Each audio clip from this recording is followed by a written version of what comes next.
जीवन ध्रुवे हैं और मैं आपका सबका स्वागत करता हूं। आज मैं आपको औषधि खेती से संबंधित वाली औषधि खेती की स्टार्टिंग कैसे की जाती है उसकी जानकारी आज हम आपको देना इस वीडियो के माध्यम से देना चाहते हैं। किसान भाइयों, आज आप देखो, सबसे पहले आज ये हमारी 1 एकड़ का आप दिखा सकते हैं। ये 1 एकड़ 25 डिसमिल की खेती है। इस 1 एकड़ 25 डिसमिल की खेती में यदि हम कोई औषधि खेती पहली बार शुरुआत कर रहे हैं तो सबसे पहले किसान को क्या चाहिए कि वो खेती का मिट्टी प्रशिक्षण करवाए।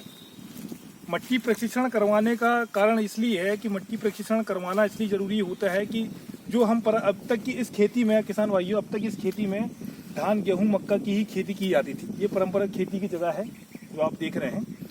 और अब इसमें क्या है, डीएपी यूरिया खाद का जो इस्तेमाल हुआ, जिसके कारण क्या है, ये एक फर्टिलाइजर हो गया है, ऑर्गेनिक रासायनिक खाद मिलने के कारण। मगर औषधि खेती करने के लिए हमें रासायनिक खादों का इस्तेमाल नहीं करना पड़ता, तो जिसके कारण इसमें कितनी मात्रा में रासायनिक खाद की मात्रा है, तो उसको जांच करवाने के लिए सबसे पहली प्रोसेस ये है कि हमें सबसे पहले मिट्टी को कम से कम आधा किलो मिट्टी लैब में आपको सबसे पहले टेस्ट करवाना पड़ेगा, जिसमें 20 से 25 दिन का समय लगता है।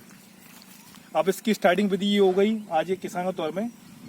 स्टार्टिंग विधि के बाद में आपको इसी खेत को उर्वरक बनाने के लिए नाइट्रोजन, पोटेशियम जैसे कुछ खाद होते हैं, वो आपको इसमें खाद डालना पड़ेगा। तब जाके इसको गोबर खाद की मात्रा अधिक होना चाहिए और वर्मी कंपोस्ट खाद और कुछ ऑर्गेनिक खाद अपनी जो होती हैं उन खादों को आपको इस्तेमाल करना पड़ेगा। और इसको खाद उत्पादन करने के बाद में हम इसमें क्या करेंगे किसान भाइयों कि हम इसमें 3 बार जुताई करवा के इसको बराबर बेड बनवाएंगे।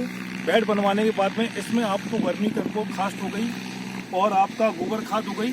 इन खाद का मिश्रण करके उसको बेड तैयार करके उस बेड को तैयार करवा के इसमें हम अपना अश्वगंधा की खेती की शुरुआत हम कर देंगे। ये आपकी अश्वगंधा की खेती की शुरुआत की पहली प्रोसीजर है। और इसमें सबसे बड़ी बात यह है किसान भाइयों कि आपको उसमें पानी की मात्रा का पानी रिसना नहीं चाहिए। अभी आप देख रहे हो पानी गिरा है, तो पानी गिरने के बाद में ये खेत पूरा नमी हो गया है। मगर अभी क्या है, जब तक ये सूख ना जाए, जब ये खेत सूख जाएगा, पूरी तरह से सूख जाएगा, थोड़ी हार्ड हो जाएगा, तब जाके इसमें खेत में बुआई करके इसमें अपन को गोबर की खाद, वर्मी कंपोस्ट खाद डालना है। वर्मी कंपोस्ट खाद डालने के बाद में फिर उसको अपन को 3 बार इसकी जुताई करवाना है। फिर जुताई करवा के फिर इसकी बोझ को रोपण करवाना है। उसके बाद में आप स्टार्ट कर सकते हैं इसके लिए। ठीक है, धन्यवाद भाइयों, जो भी आज के लिए इतनी जानकारी है आप लोगों के लिए।